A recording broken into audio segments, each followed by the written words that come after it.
Les vraies voix Sud Radio, le grand débat du jour. 10 jours face à la justice pour le garde des Sceaux, Éric Dupond-Moretti. Le garde des Sceaux, Dupond-Moretti, va être traduit devant la Haute Cour de justice de la République. Éric Dupond-Moretti a toute ma confiance, qui fait un excellent travail. Donc on s'est organisé pour qu'il puisse à la fois assurer sa défense et en même temps que le ministère continue à tourner. Ça veut dire qu'on va avoir un ministre de la Justice mis en examen pour prise illégale d'intérêt, traduit devant la Haute Cour, en procès, qui va continuer à être garde des Sceaux, ministre de la Justice. On n'a jamais vu ça. C'est gravissime.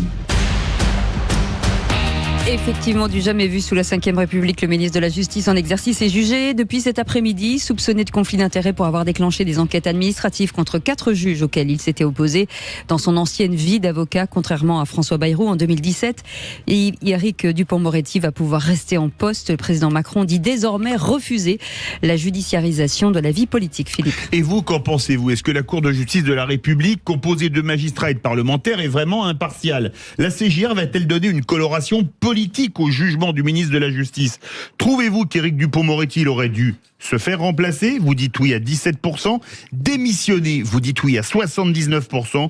Et qu'il a bien fait de rester pour 4%. Vous voulez témoigner, le 0826 300 300. Et pour en parler, notre expert du jour, Jérôme Carcenti, bonjour. Bonsoir. Bonsoir, merci d'être avec nous. Vous êtes avocat de l'association Anticorps qui avait porté plainte, je le rappelle, contre Éric Dupond-Moretti fin 2020. En tout cas, merci d'être avec nous en direct sur Sud Radio. Juste avant de revenir vers vous, Philippe Bilger, peut-être votre avis sur cette question. Alors, on sait qu'il va rester, mais en tout cas, les auditeurs nous disent qu'il aurait mieux fait de démissionner ou de se faire remplacer.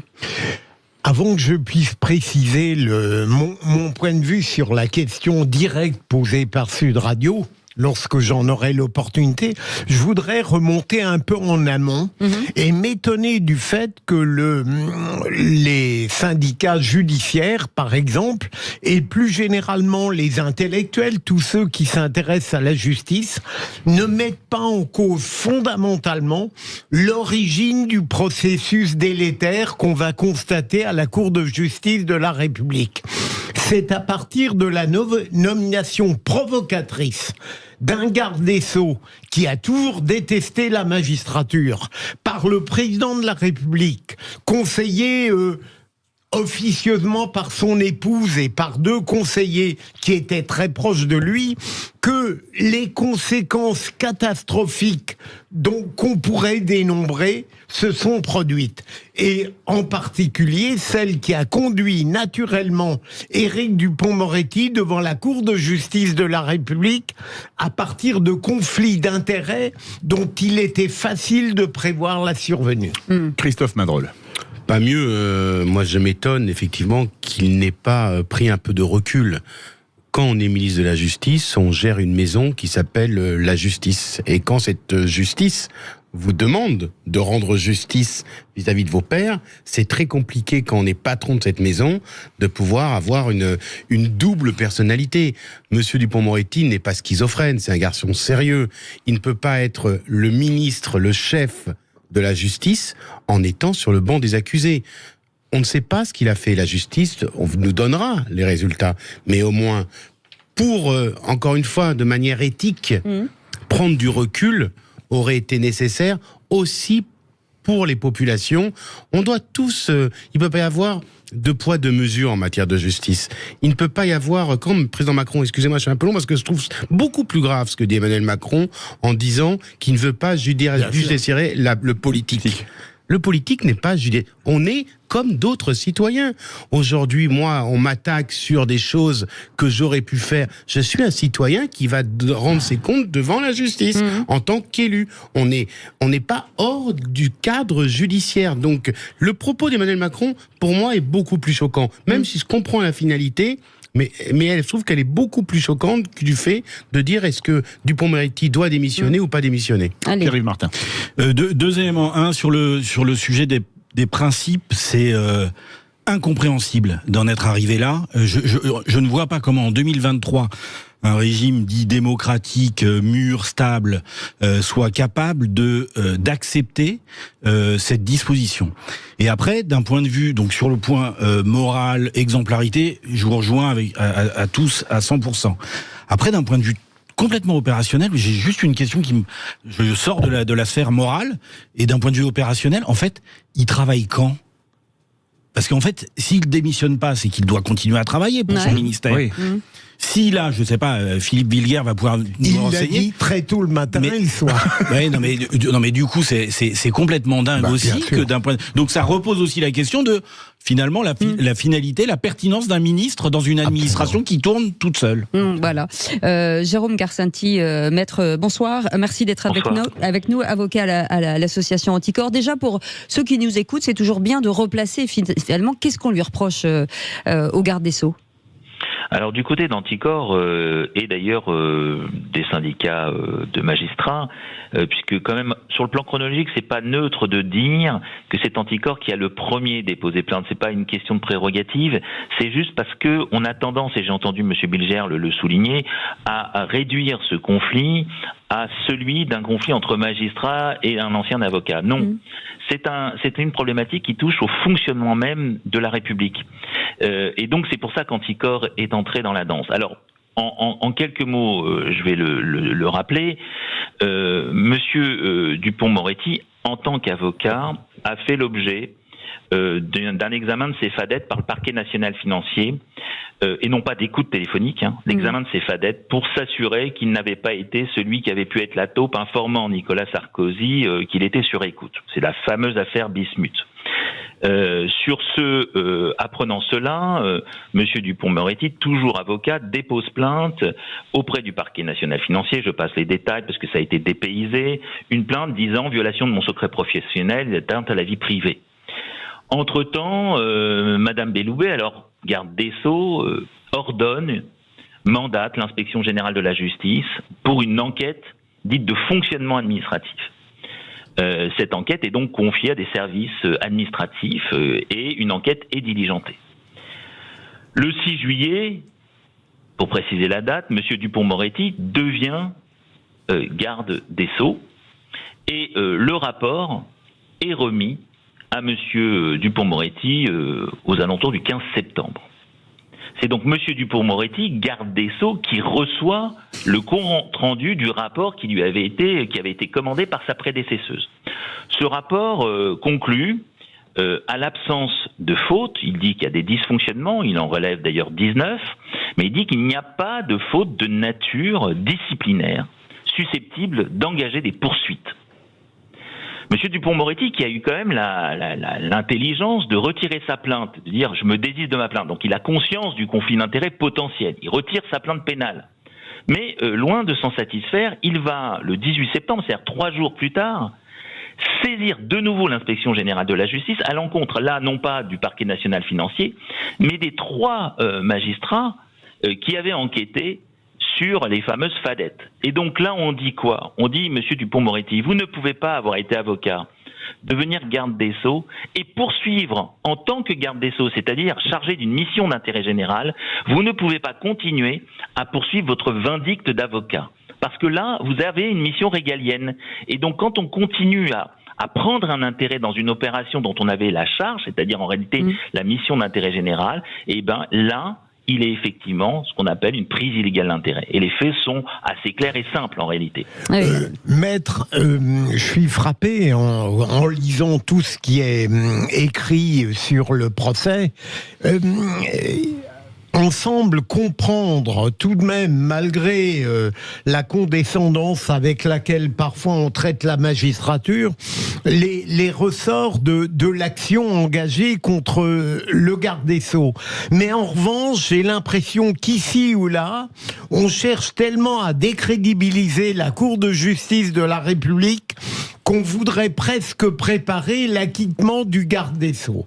Et ça m'inquiète un petit peu. Qu'en pensez-vous ?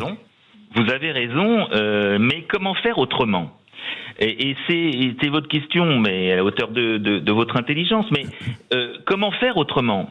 Comment faire autrement quand une Cour de justice de la République a été créée, vous le savez, en 1993, c'est-à-dire en remplacement de la Haute Cour de justice, dont on a pensé qu'elle était un progrès. Comment faire autrement quand on a une composition qui est une composition politique ? Comment faire autrement quand la majorité politique n'est pas, bien évidemment, du côté de l'opposition politique au garde des Sceaux, qui compose régulièrement, d'ailleurs dans les amendements et le vote des lois au quotidien. Comment faire autrement quand l'avocat général qui va requérir a été nommé sur proposition d'Elisabeth Borne par le CSM? Comment faire autrement quand les parties civiles que nous sommes ne pouvons pas plaider, ne pouvons n'être que témoins? En réalité, bien évidemment que cette Cour de justice de la République pose un problème existentiel à nos institutions, et depuis le temps qu'on dit qu'on va la supprimer, et monsieur Emmanuel Macron d'ailleurs le premier, depuis le temps qu'on dit qu'on va la supprimer, pourquoi ne l'a-t-on pas fait déjà ? Oui. Maître, une question qu'on voulait vous poser tout à l'heure, mais est-ce que, comme Philippe Bilger, vous estimez qu'Elisabeth Borne n'est pas dans son rôle en soutenant Éric Dupond-Moretti ? Et je vais vous dire quelque chose, mais ça c'est une appréciation. Je ne sais pas si elle a la maîtrise des choses. Ce que je pense profondément, c'est que si tant est qu'on puisse admettre que M. Dupond-Moretti, au nom de cette présomption d'innocence, reste en qualité de garde des Sceaux, ce qui contrevient à tout ce qui avait été pratiqué depuis ce qu'on a appelé la jurisprudence Balladur, c'est-à-dire mise en examen égale démission. Mais si tant est qu'on accepte encore cette idée-là qu'il puisse se maintenir, pourquoi n'y a-t-il pas eu un décret de déport, au moins le temps du procès, au moins pendant les 15 jours du procès? Et ce matin, elle était entendue, Madame Borne, sur la question même du maintien de M. Dupond-Moretti. Elle était un peu gênée puisque la journaliste l'interrogeait en lui disant « Mais est-ce que vous étiez vraiment d'accord ? Il me semblait que vous n'étiez pas d'accord. » On voit bien qu'à mon sens, elle n'était pas d'accord, mais que faire ce décret de déport, c'était d'une certaine manière donner raison à l'accusation d'ores et déjà, et que politiquement, Emmanuel Macron ne l'a pas voulu.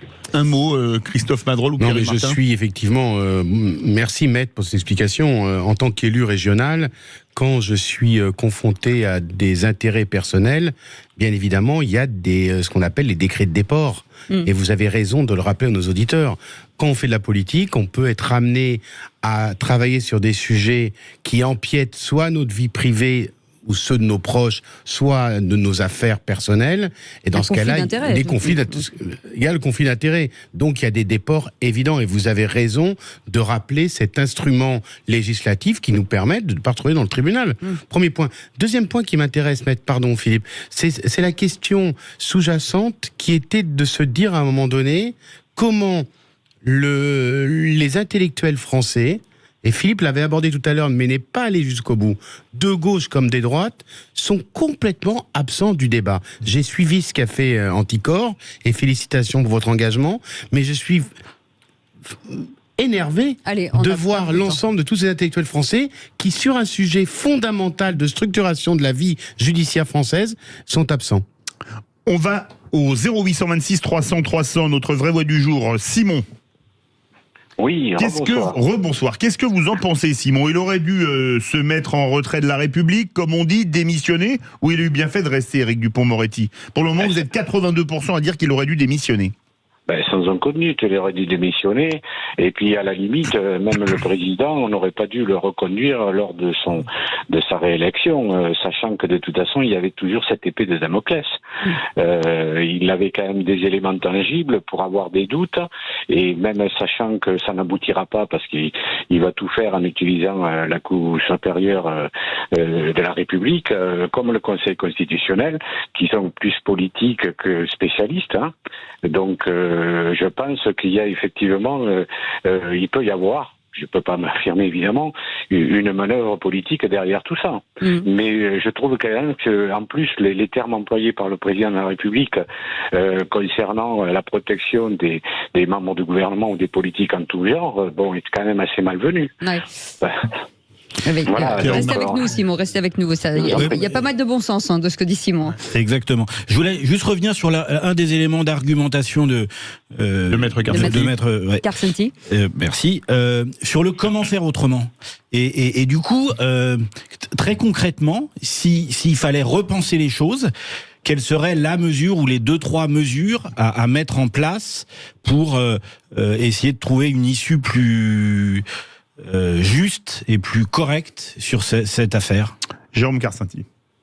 Oui, l'issue, serait réformer nos institutions, c'est-à-dire que la suppression de la Cour de justice de la République est une nécessité. Le ministre en exercice peut être jugé par des tribunaux correctionnels ordinaires. Il n'y a pas de raison qu'il y ait une justice dérogatoire. Pourquoi accepte-t-on qu'un ancien président de la République qui a exercé des fonctions et qui a pu commettre ses infractions dans le cadre de ses fonctions soit jugé postérieurement à son mandat par un tribunal correctionnel, et pourquoi un ministre qui a exercé, lui, ne serait jugé que par la Cour de justice de la République? Enfin, il y a quelque chose d'un peu incompréhensible, d'ailleurs, dans cette dichotomie des situations, avec une situation d'ailleurs qui est complètement inéquitable, puisque vous avez un procès qui ne garantit pas ce qu'on appelle le droit au procès équitable, pas de partie civile, pas de recours possible, pas d'appel possible. Donc on a une situation qui est une situation assez inédite et qui démontre une démocratie un peu amputée. J'espère n'être pas naïf, mais on peut peut-être supposer que les sénateurs et les députés à la CJR sauront faire preuve de l'impartialité et de l'intelligence qu'on attend d'eux. Je l'espère, parce que c'est vrai que les voyant tout à l'heure à l'audience, puisque j'y étais, les voyant tous en robe, cette cour présidée par le président Pôte, qui impose par la gravité et son autorité, je me suis dit, tiens, peut-être que nous tenons là une décision qui sera rendue sous le sceau de la justice. Merci beaucoup, Maître Jérôme Carsenti, avocat de l'association Anticor. Merci beaucoup d'avoir été avec nous. Merci, au revoir. Et à très bientôt. 0826 300 300, bien sûr, si vous voulez commenter cette actualité, vous êtes les bienvenus. Dans un instant, le quiz de l'actu. Et là, on va un peu se déchaîner. Ils ont dit pas mal de trucs ce week-end. Hein. Ils se sont déchaînés. Ils se sont déchaînés, nos politiques. On parle de la transparence à la tricherie. Allez, à tout de suite avec Philippe Bilger, Christophe Madrol et Pierre-Yves Martin. Et vous, au 0826 300 300, bienvenue. On est ensemble jusqu'à 19h et c'est les vraies voix Sud Radio.